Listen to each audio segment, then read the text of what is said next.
This channel does not promote any violent, harmful, or illegal activities. All content provided by this channel is meant for an educational purpose only.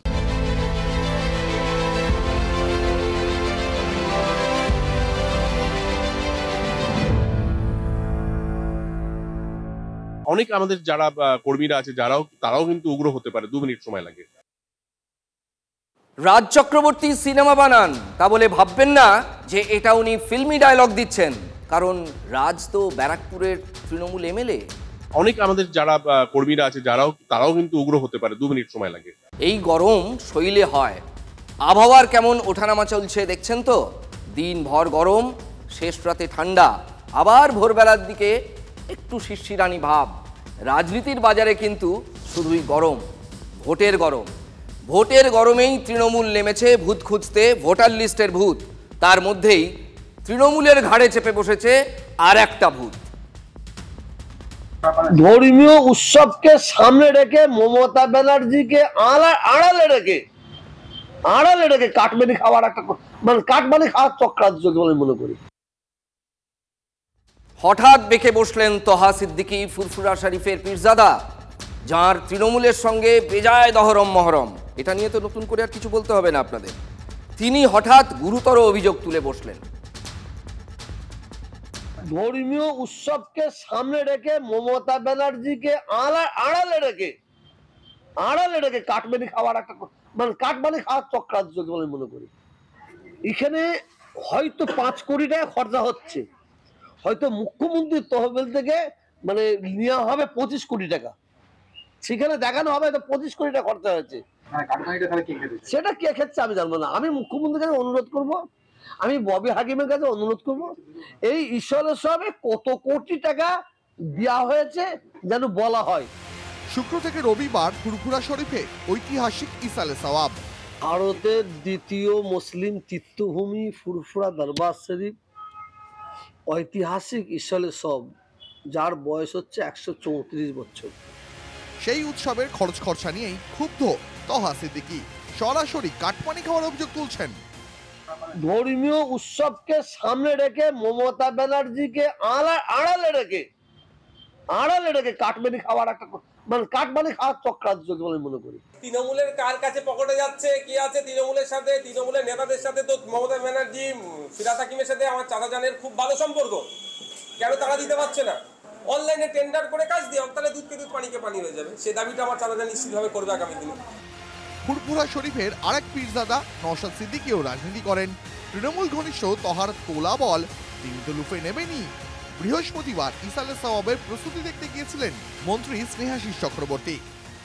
জিজ্ঞাসা করুন, আজকে যে meeting করলো ফুরফুরা শরীফের কোন পীরজাদা ছিল? বিগত বছরগুলোতে ফুরফুরা শরীফের পীরজাদাদেরকে নিয়ে আলোচনার ভিত্তিতে আলোচনা করে একটা ওয়ে আউট হতো, চক আউট হতো। কিন্তু দুর্ভাগ্যের বিষয় এই বছরে কিন্তু কোনো পীরজাদাদেরকে সেই অর্থে কোনো রকম কোনো মিটিংয়ে জানানোই হয়নি, নিজেদের মতো করে করছে। ফলে এই বছরে 2টো লাইট লাগাচ্ছেন কি 20টা লাইট লাগিয়েছে আমরা বলতে পারবো না। কাক বম হয়ে বলেছিল ওরা পীরজাদা নয়, ওরা আমাদের কেউ নেই। 2-4টাকে রেখে দিয়েছে পীরজাদা সাজিয়ে। ওরা সত্যি বলতে আমাদের পীর সাহেব, পূর্ব পীর সাহেবের কেউ নাই। মানে এটা নিয়ে এখন আমি কোনো কথা বলতে চাইছি না। এটা প্রশাসনিক কাজ, তো এটার জন্য ওনাদের এখানটা ডাকার নয়। আপনারা প্রশ্ন করেছেন যে কত টাকা অনুদান দেওয়া হয়েছে, উত্তর দিয়েছে সরকার। সেটা আমার এই মুহূর্তে হিসাব নেই, কিন্তু এত বড় বন্দোবস্ত সেটা যা লাগবে সরকার সেটাই দেবে। উত্তর দেয়নি। কিন্তু বিগত বছরগুলোতে কত খরচ হয়েছে না হয়েছে একাধিকবার জানার চেষ্টা করলেও জানতে পারেনি। এবছরেও কত খরচ হয়েছে সেই বিষয়ে কোনো সুনির্দিষ্ট প্রস্তাব আমরা দেখতে পাচ্ছি না। এখানে হয়তো 5 কোটি টাকা খরচা হচ্ছে, হয়তো মুখ্যমন্ত্রীর তহবিল থেকে নেওয়া হবে 25 কোটি টাকা, সেখানে দেখানো হবে 25 কোটি টাকা খরচা হয়েছে, কিন্তু খরচা হচ্ছে 5 কোটি। ওই জন্যই তো বলছে না। ভারতের দ্বিতীয় মুসলিম তীর্থভূমিতে ঐতিহাসিক ইসালে সওয়াবের ব্যবস্থাপনাতেও কাটমানি খাওয়ার অভিযোগ তুলছেন সরকার ঘনিষ্ঠ পীরজাদা। পাশে পাচ্ছেন ভাইপো সরকার বিরোধী রাজনীতির আর এক মুখ নওশাদকেও। আমার মনে হয় না বলার একটা কারণ আছে। কারণ হচ্ছে এটাও একটা তীর্থভূমি, এখানেও প্রায় 1 কোটি লোক আছে 3 দিনে। এখানকার যদি 1 কোটি লোক আছে, সেখানে যদি 1 কোটি টাকার কম খরচ করে, প্রশ্ন স্বাভাবিকভাবে থেকে যাবে। গঙ্গাসাগর মেলায় লক্ষ লক্ষ মানুষ হয়, 95% অন্য রাজ্যের মানুষ, 5% এই রাজ্যের মানুষ। কোটি কোটি টাকা তাদের জন্য অনুদান দেওয়া হয়, এটা আমার মনে কোনো হিংসা নাই। আর এই ফুরফুরা শরীফে লক্ষ লক্ষ মানুষ আছে, 95% আছে বাংলার মানুষ। তাদের জন্য কি করা হচ্ছে? গঙ্গাসাগর থেকে শুরু করে বিভিন্ন জায়গাগুলো মেলাগুলো হয়, সেখানেও সরকারের বিভিন্ন পরিষেবা দেয়। সেই তুলনায় ফুরফুরা শরীফের পরিষেবা তো কিছুই না, তুচ্ছ। কোনো জায়গায় এয়ার অ্যাম্বুলেন্স থাকে দেখেছি, এখানে একটা ভালো অ্যাম্বুলেন্সও পাওয়া যায় না অনেক সময়, একটাই থাকে হয়তো, সেখানে রুগী চলে গেলে তারপরে অ্যাম্বুলেন্স হয় না। এখানে তো যে মেডিকেল, এখানে যে আপনার হসপিটালটা আছে, ঠিকঠাক মতো পরিষেবা পাওয়া যায় না ঠিকঠাক। ছবিটা খেয়াল করেছেন? স্নেহাশিস বাবুর পাশে কে বসেছিলেন? প্রাক্তন জেলা সভাপতি তপন দাশগুপ্ত। আমার মনে পড়ছে বেশ কয়েক বছর আগের খবর, তখনও ফুরফুরা শরীফের পীরজাদা তহা সিদ্দিকী বেশ চটে গিয়েছিলেন, একেবারে ক্ষেপে লাল হয়ে গিয়েছিলেন তৃণমূলের ওপর, এবং এমন দু একটা মন্তব্য করেছিলেন তৃণমূল বেশ ঝামেলায় পড়ে গিয়েছিল। তখন আবার নওশাদ সিদ্দিকীদের উত্থান হচ্ছিল। ঠিক সেই সময়টা ফুরফুরা শরীফের পীরজাদার সঙ্গে বসতে হয়েছিল এই তপনবাবুদের। সে যাত্রায় গোসা কমেছিল, এখন আবার গোসা বেড়ে গেছে। চাচা ভাইকোর শেষ কথাটা শুনলেন, মুসলিম উৎসবে বঞ্চনার অভিযোগ।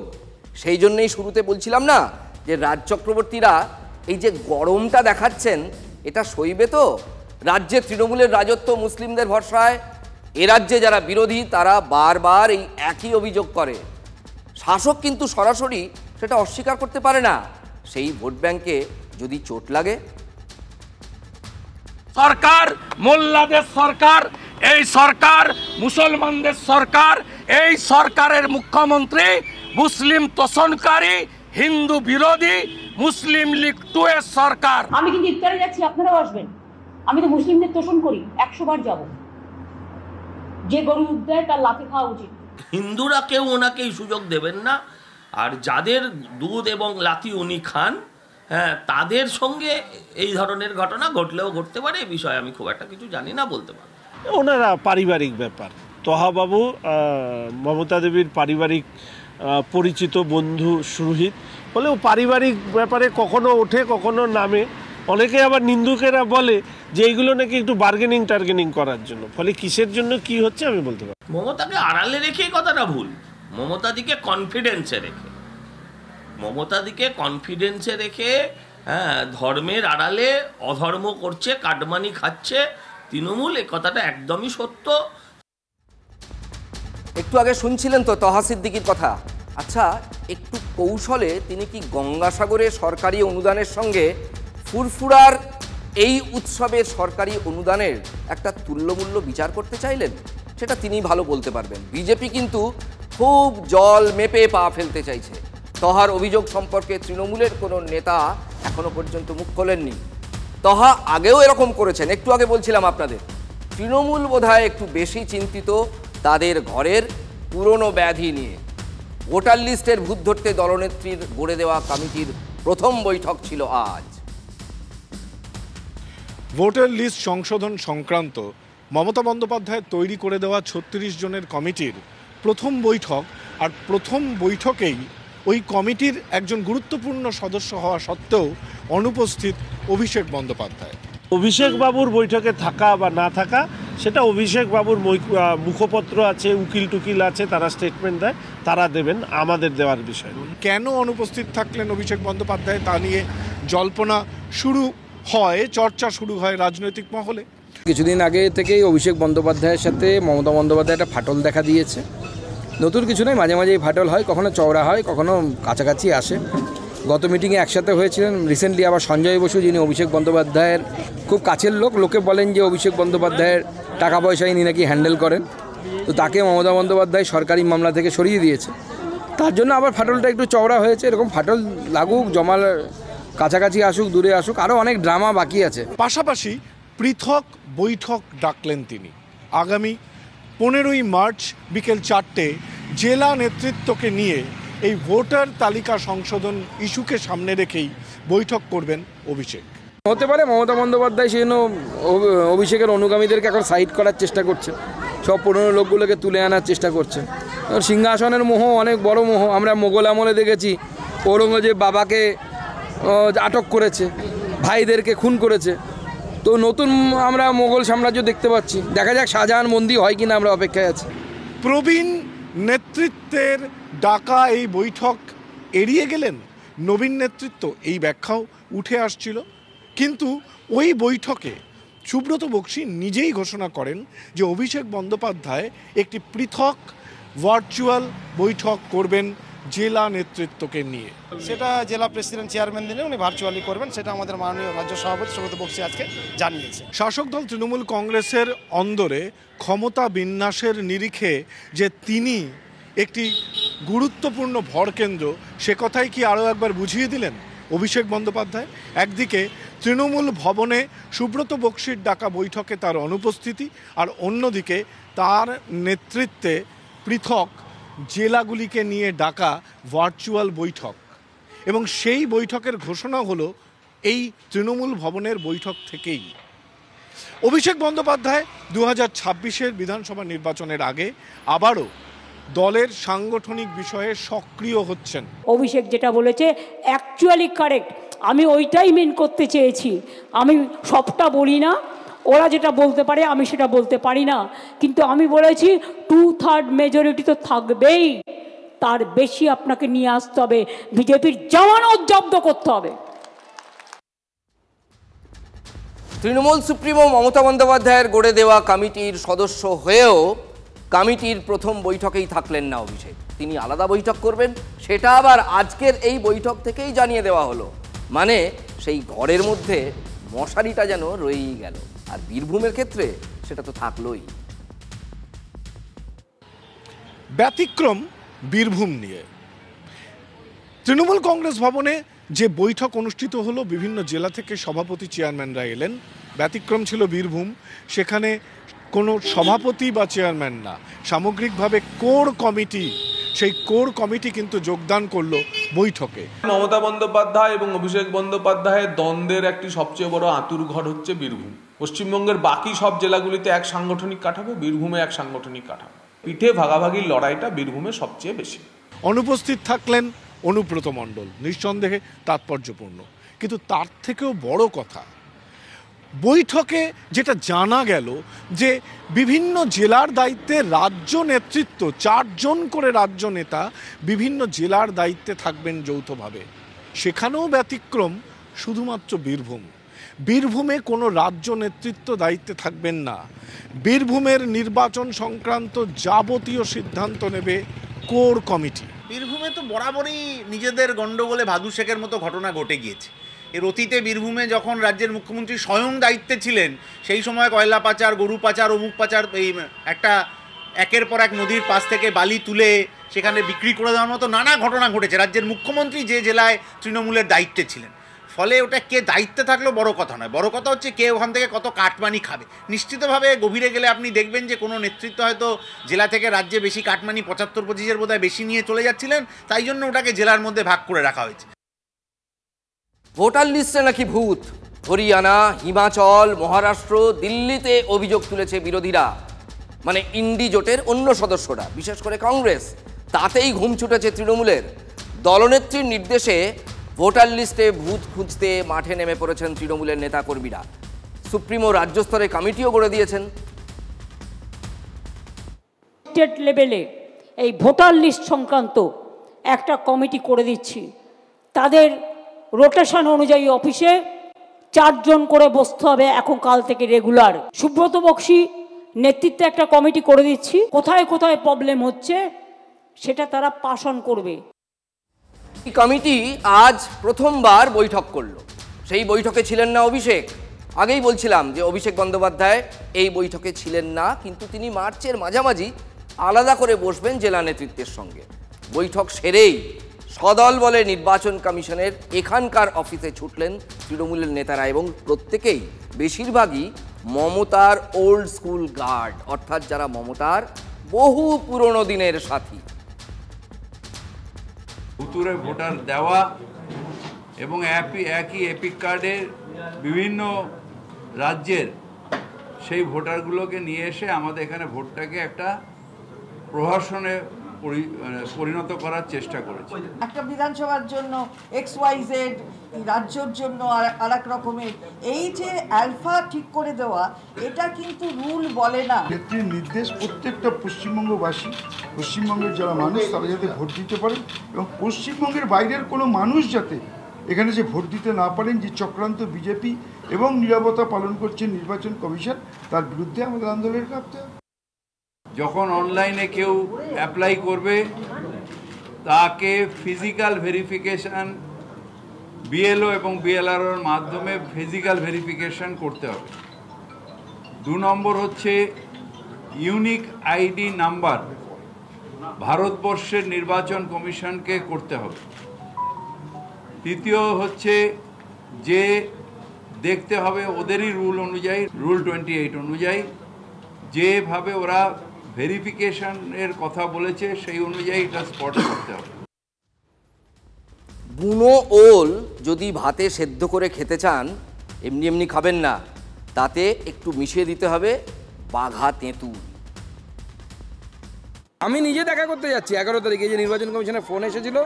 11 তারিখ বিকেল 4টের সময় ভারতবর্ষের চিফ ইলেকশন কমিশনার জ্ঞানেশজির সাথে কথা, আমার অ্যাপয়েন্টমেন্ট ফিক্স হয়েছে।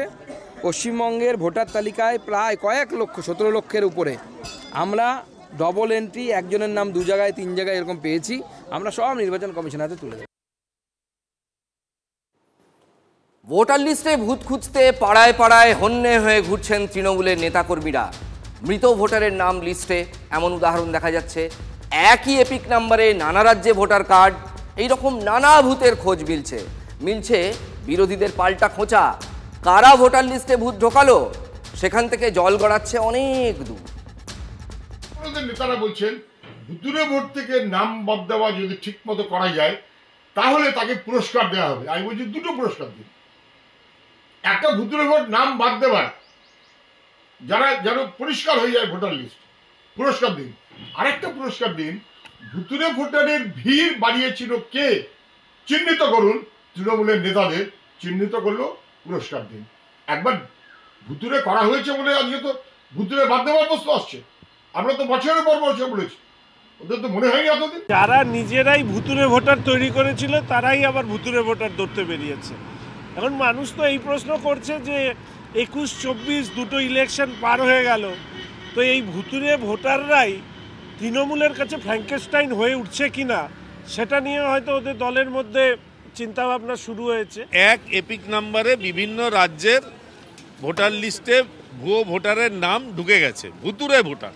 ভূতের নাম করে যারা হিন্দি ভাষায় কথা বলেন, যারা জয় শ্রীরাম করেন, তাদেরকে আপনি ভয় দেখাবেন ভোটার লিস্ট থেকে নাম কেটে দেবো বলে, আর যারা বাংলাদেশ থেকে আসবে তাদের বুকে জড়িয়ে তাদের দলের নেত্রী বানিয়ে তাদেরকে পঞ্চায়েত পুরসভায় পাঠাবেন, এটা তো হতে পারে। 7 বছরে 8.69% ভোটারের যে বৃদ্ধি, এই ভোটারের বৃদ্ধির মধ্যে রাজ্যের গড়ের থেকে বেশি ভোটার বেড়েছে এমন বিধানসভার সংখ্যা 136।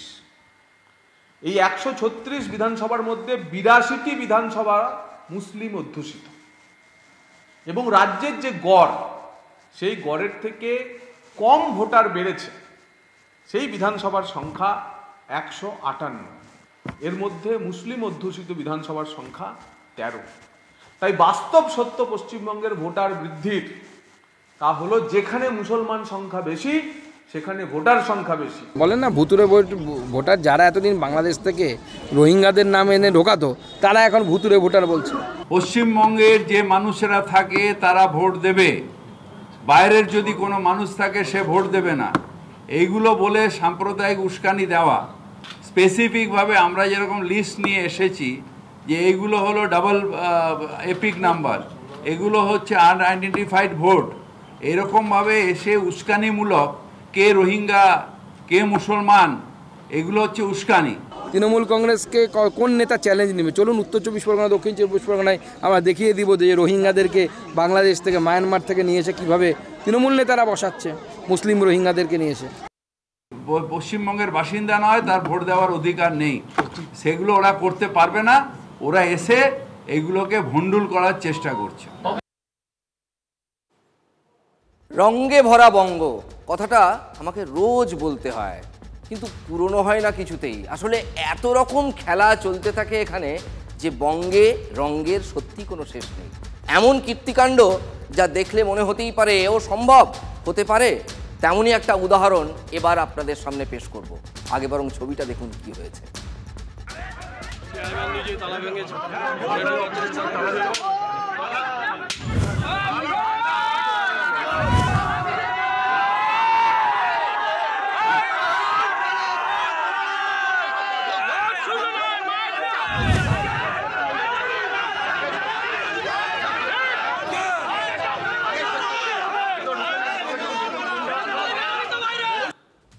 ভাঙো ভাঙো ভাঙো, খোদ পুরো চেয়ারম্যান তালা ভাঙছিলেন। এই তো অবস্থা, খোদ পুরো চেয়ারম্যানকে কিনা হাতুড়ি হাতে তালা ভাঙতে হচ্ছে। কখনো দেখেছেন এমন কাণ্ড? বাংলায় আসলে সব সম্ভব। নদিয়ার হরিণঘাটা পুরসভা দেখালো বিশৃঙ্খলা কাকে বলে।